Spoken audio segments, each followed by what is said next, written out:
Bonsoir à toutes, bonsoir à tous et bonsoir à vous deux. Bonsoir Caroline, bonsoir Sévan. Sévan Sibesma, Caroline Safarian. On voit tout de suite, ça sent l'Arménie déjà votre nom, enfin vos noms à toutes les deux je trouve. C'est beau d'ailleurs, c'est souvent des noms en rian. En yan, en oui, yan. effectivement. Ouais. Alors on ne sait pas très bien si ça signifie fils de. Ouais. Ou c'est. Ah oui, comme Ben ou. Voilà, d'accord, ouais. exactement. Voilà. On ne sait pas. Parce qu'il y a des noms iraniens aussi en yan. Ouais. Voilà. D'accord, mystère. Mystère. Laissons planer le mystère. On va parler de la valse des oubliés. C'est un projet théâtral qui est rempli d'espoir et de désir d'humanité, comme vous le dites dans le dossier de presse.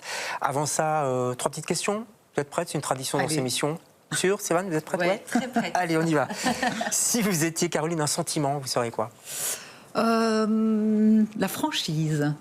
Ah oui, Oui. Ah, j'aime bien. Voilà, Ok. je crois. Bon, j'espère que vous serez franche pendant Oui. 15 minutes. Et vous, Sévan? Un sentiment. Ouais. La joie. D'accord. Ouais, Voilà. ça revient assez souvent, ça, la joie. On en a besoin. On en a besoin. Ah, vachement. Si vous étiez, attention, un souvenir d'enfance. Un souvenir d'enfance. Peut-être un souvenir avec mon papa, qui est décédé il y a 3 mois.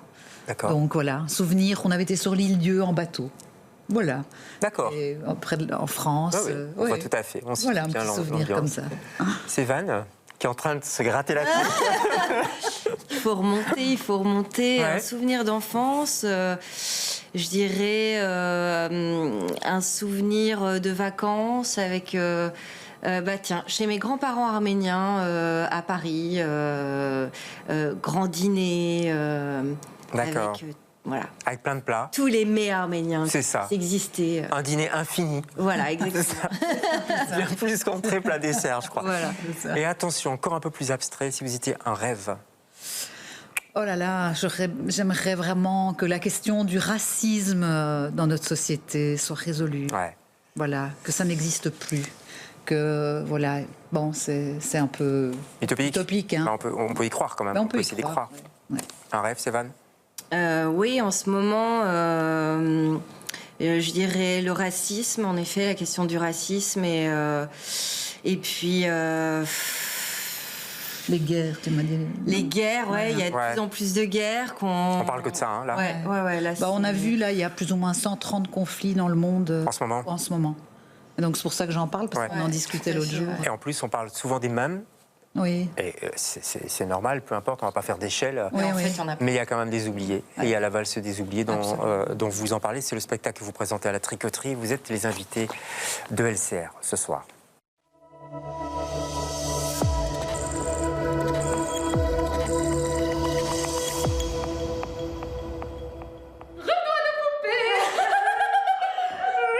Revenons à notre belle exposition.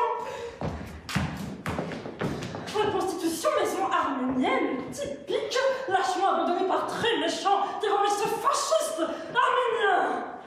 Les poupées, taille humaine en cire, représentant soldats arméniens agonisant pendant la guerre, ont toutes été réalisées à la main avec cire, le naturel abeille, les véritables moquettes arméniennes par l'un de nos plus grands artistes azéris, Toural Tourak.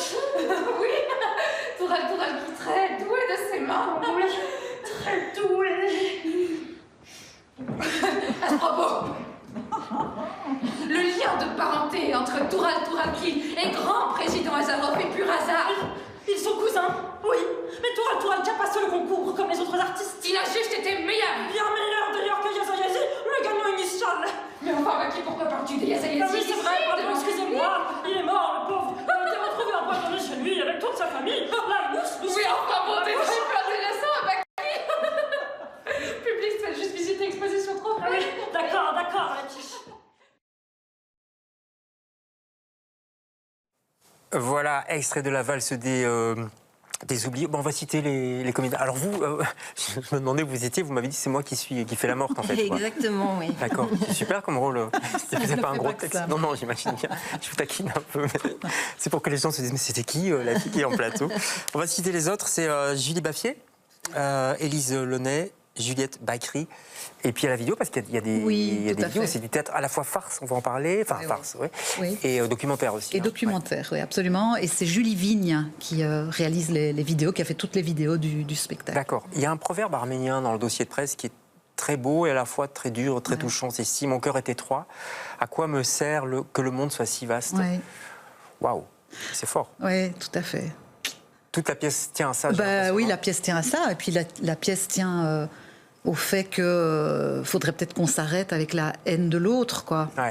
Donc voilà, c'est un peu ça qu'on raconte. Alors nous, au départ, je dis nous parce que c'est quand même une rencontre avec Sévan, je Oui. le laisserai peut-être dire tout à l'heure, mais qui avait monté Papier d'Arménie Oui. ou Sans retour possible à l'époque, en 2013, au Théâtre 13 à Paris. Ouais, en C'est- 2014. C'est ça. 2015. D'abord, Sévan, vous l'avez monté à Paris. Et puis vous l'avez lu au Théâtre Le Public, si je me Oui, souviens bien, enfin, ou au ouais, départ. elle a été montée au Théâtre Le Public, Montée, ouais, mais en fait, d'accord. elle a été montée 6 fois, cette pièce de théâtre, à D'accord. l'époque.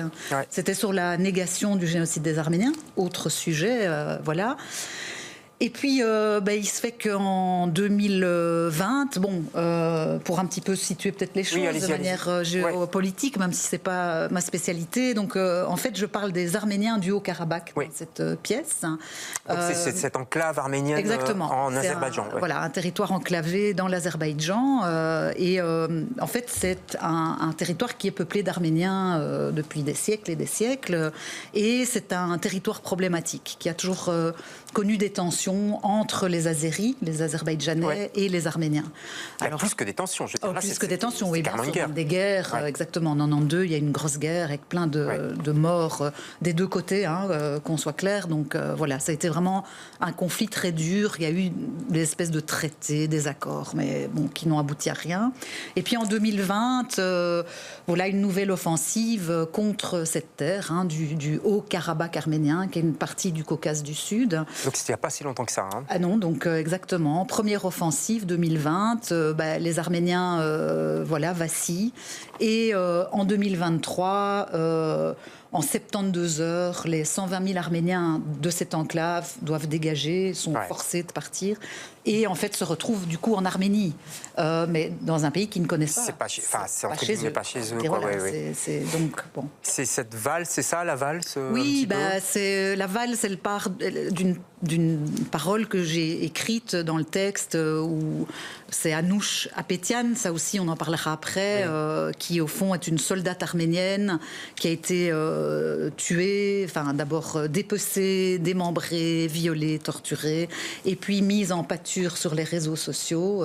Et le spectacle est inspiré de son histoire et c'est Sévan qui joue ce rôle. Ouais, je souriais tout à l'heure, mais c'est vrai que c'est le destin, parce que c'est une histoire vraie. Enfin, je veux dire, Oui, elle existe vraiment. Comment vous l'avez intégré ce rôle? Comment vous l'avez pris, si je puis dire, vous voyez? Eh bien, avec de la distance, Ouais. déjà. Ah, ouais.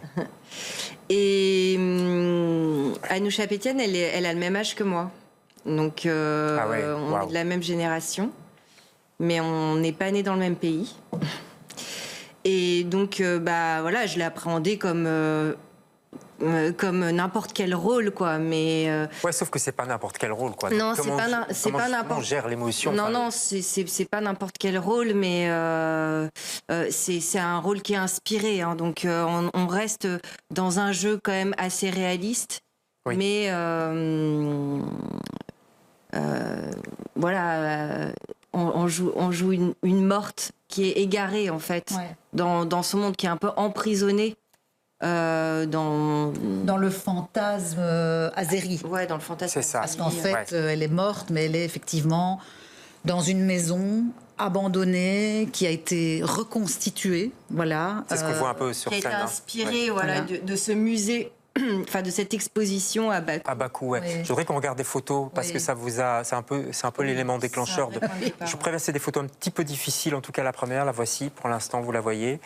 Pouvez nous expliquer un peu, donc ça c'est le président, Oui. c'est une expo à Bakou en fait, Alors, c'est officielle. exactement. Donc, Ouais. c'est une exposition qui a été créée par le président de l'Azerbaïdjan, Ilham Aliyev, Ouais. une exposition à ciel ouvert des trophées de guerre de l'Azerbaïdjan. C'est incroyable. C'est incroyable. Cette exposition, donc, en fait, représentait... Enfin, ils ont constitué des poupées de cire représentant des Arméniens agonisants, enchaînés, caricaturés, avec des nez crochus, des sourcils hirsutes, etc.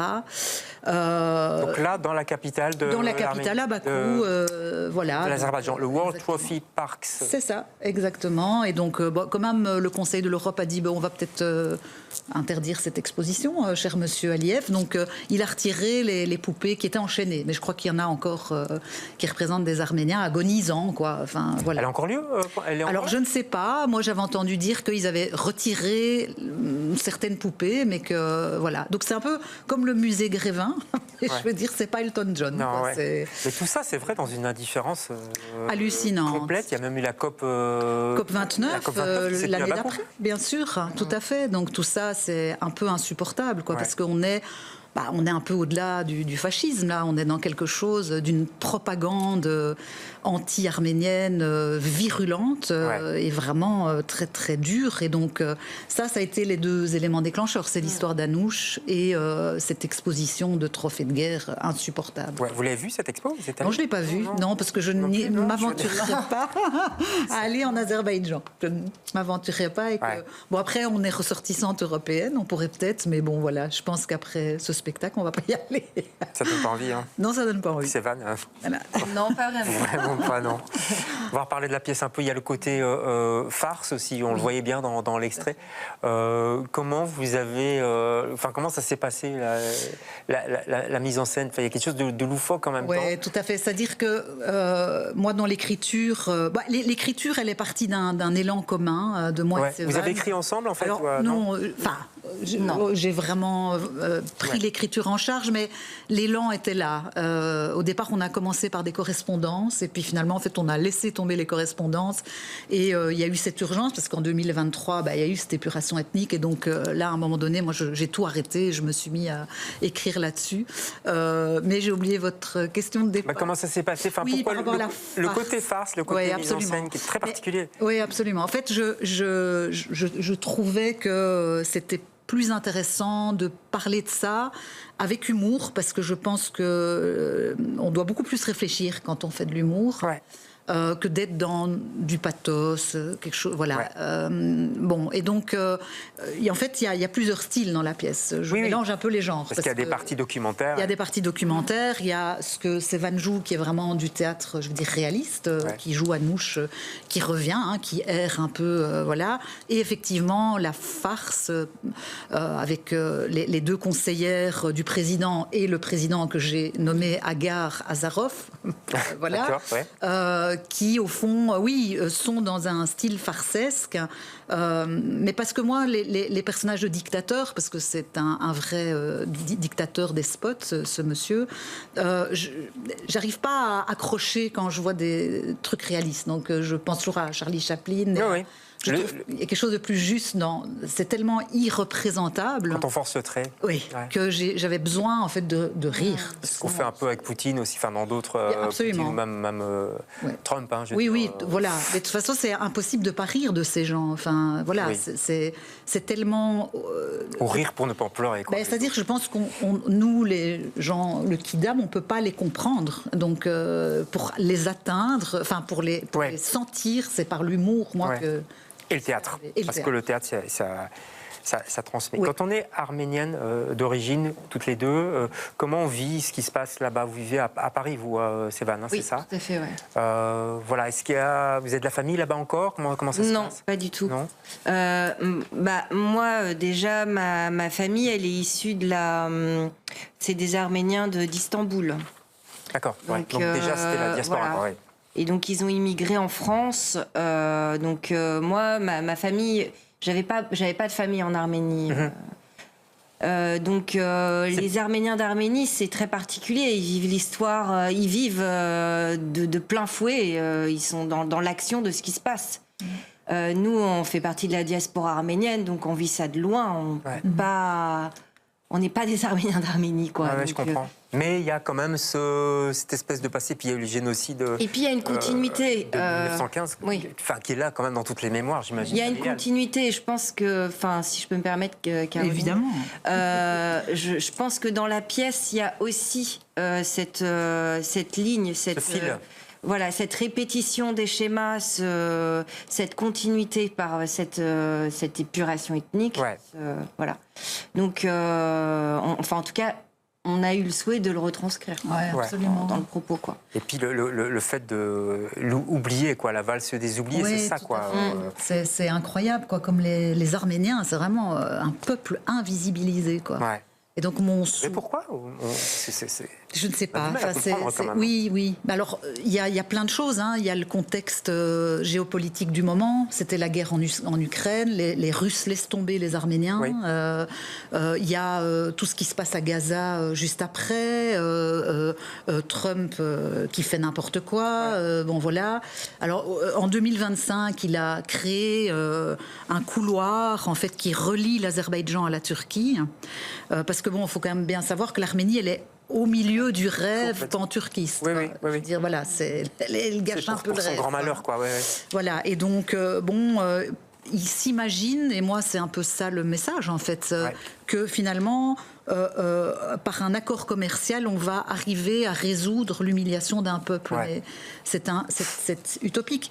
Et alors de penser que de ne pas en parler, ça n'a aucune répercussion sur nous, enfin, c'est invraisemblable de croire ça. Parce que si on peut le faire dans le Haut-Karabakh, on peut le faire ailleurs. Bien sûr. Voilà. Ça s'appelle la valse des oubliés, c'est à la Tricoterie, le 23, 24, 25, 26, c'est des heures différentes. Allez voir sur le site de la Tricoterie, peut-être ce sera plus simple. Tout à fait. Très rapidement, on n'a plus beaucoup de temps. Votre coup de cœur? Alors moi, c'est Bill Evans, Peace. Ça dit bien un petit peu, oui. Voilà, ça fait du bien. Puis c'est en hommage à mon papa. Voilà, et c'est ça date de 1958, hein, c'est pas... Mais c'est vraiment... Pourquoi votre papa aimait bien? Oui, il adorait le jazz. Ouais. On va aller voir ce que ça donne. Ouais. Je crois que c'est très très beau ce morceau. Et très rapidement, Résister. Et alors, voilà, Résister de Salomé Saké, journaliste de Blast. Ouais. Petit manuel pour résister contre la montée de l'extrême droite, notamment en France. Tiens, ouais. En France et en Belgique. Partout. Et en Belgique et dans le monde. Et aux États-Unis. Voilà. Ouais. Exactement. Merci à toutes les deux d'être passées chez nous. Je vous conseille vraiment ce spectacle, ça s'appelle La valse des oubliés.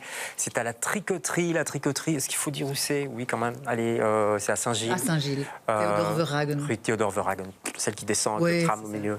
Je crois qu'il y a un tram, non? Il y a un tram qui est arrêté, mais voilà, il y a un tram. Oui, merci à toutes les deux d'être passées chez nous. On se retrouve demain avec d'autres invités. Bonsoir.